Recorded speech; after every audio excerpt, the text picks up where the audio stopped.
جناب رسول اللہ صلی اللہ علیہ وسلم نے ارشاد فرمایا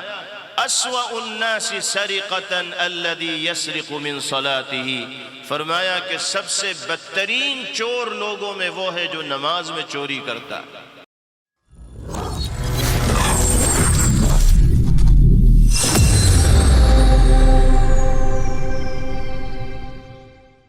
سیرت النبی کے عنوان پر منعقد ہونے والے اس جلسے سے ہم یہ پیغام لے کر جائیں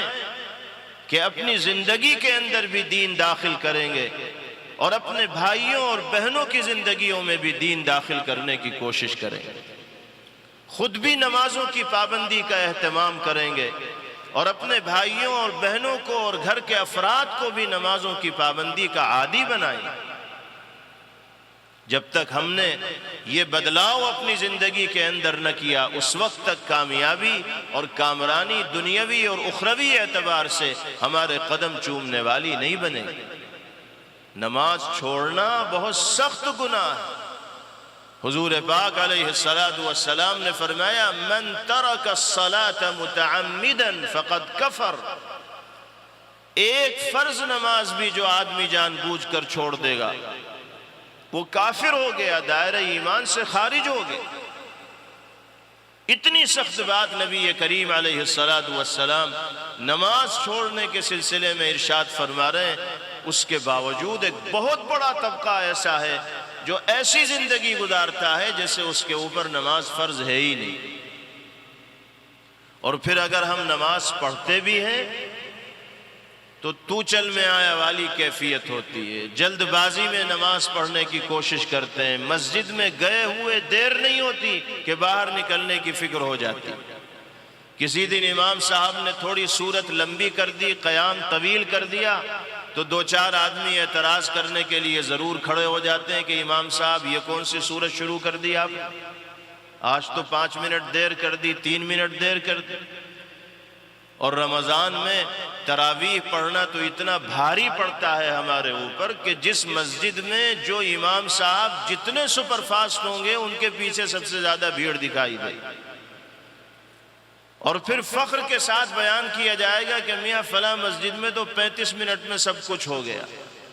امام صاحب نے تو 25 منٹ میں وتر سمیت تراویح مکمل کرا دی، ان کے خوب چرچے ہوں گے پورے بستی میں اور پورے علاقے میں۔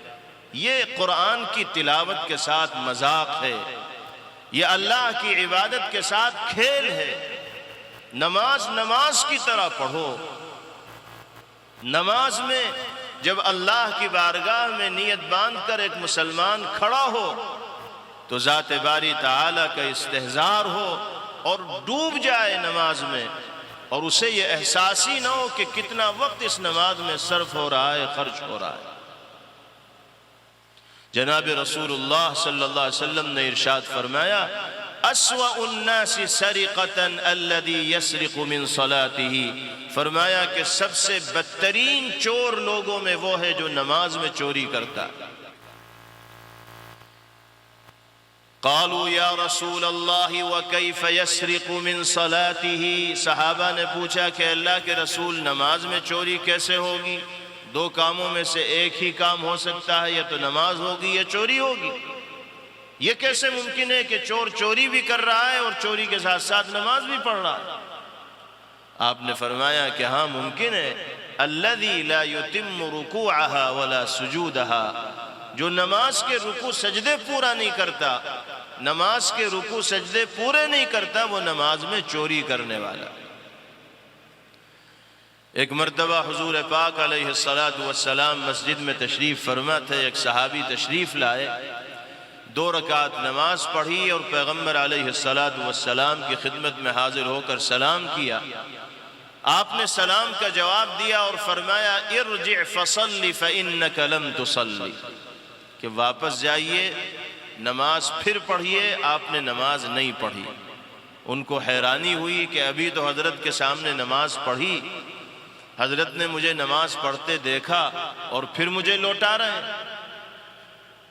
کہنے کی تو کچھ ہمت نہ ہوئی، واپس چلے گئے، 2 رکعت پھر پڑھی اور پھر نبی پاک علیہ السلام کی خدمت میں حاضر ہوئے، سلام کیا۔ آپ نے سلام کا جواب دیا اور پھر فرمایا ارجع فصلی فإنک لم تصلی، واپس جائیے دوبارہ نماز پڑھیے، آپ کی نماز نہیں ہوئی۔ وہ پھر گئے، نماز پڑھ کے آئے، تیسری مرتبہ پھر پیغمبر علیہ السلام کو سلام کیا، آپ نے پھر یہی جواب دیا کہ جاؤ دوبارہ نماز پڑھ کے آؤ۔ اب ان سے نہیں رہا گیا، سوال کر ہی لیا، عرض کیا کہ یا رسول اللہ بتائیے تو صحیح کہ مجھ سے غلطی کہاں ہو رہی؟ آپ غلطی کی تو نشاندہی فرما نہیں رہے اور بار بار مجھے واپس لوٹا رہے ہیں کہ میں نماز پڑھ کے آؤں، مجھے یہ بتائیے کہ مجھ سے غلطی کہاں ہو رہی؟ حضور پاک علیہ السلام قصداً غلطی شروع میں ان کو نہیں بتا رہے تھے۔ آپ یہ چاہتے تھے کہ یہ خود اپنے دماغ پر زور ڈالیں اور اپنی نماز میں جو خامی ہے اس کو محسوس کریں، بتانے کی ضرورت نہ پیش آئے، لیکن جب ان کی سمجھ میں خامی آئی نہیں تو پھر پیغمبر علیہ السلام نے جب غلطی کی نشاندہی فرمائی تو پھر وہ دل کے اندر ایسی نقش ہوگی کہ آئندہ کبھی ان سے وہ غلطی نہیں ہوگی۔ آپ نے فرمایا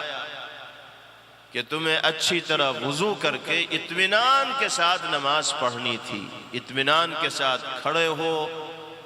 قرات کرو، اطمینان سے رکوع کرو، اطمینان سے قومہ کرو، اطمینان سے سجدہ کرو، اطمینان سے جلسہ کرو، پورے سکون کے ساتھ نماز پڑھو تو یہ نماز اللہ کے یہاں مقبول ہوگی۔ تم نے نماز جلد بازی میں پڑھی ہے اور ایسی نماز اللہ کے یہاں مقبول نہیں ہوتی۔ اطمینان کے ساتھ نماز پڑھنا،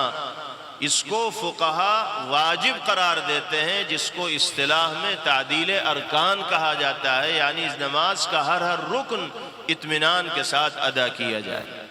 اگر اطمینان کے ساتھ نماز نہیں پڑھی جائے گی تو وہ نماز ناقص ہوگی اور ناتمام ہوگی۔ تو ہمیں نمازوں کی بھی پابندی کرنی ہے اور نمازوں کو نماز کی طرح پڑھنے کی عادت ڈالنی ہے، تو پھر ہم اللہ کی جانب سے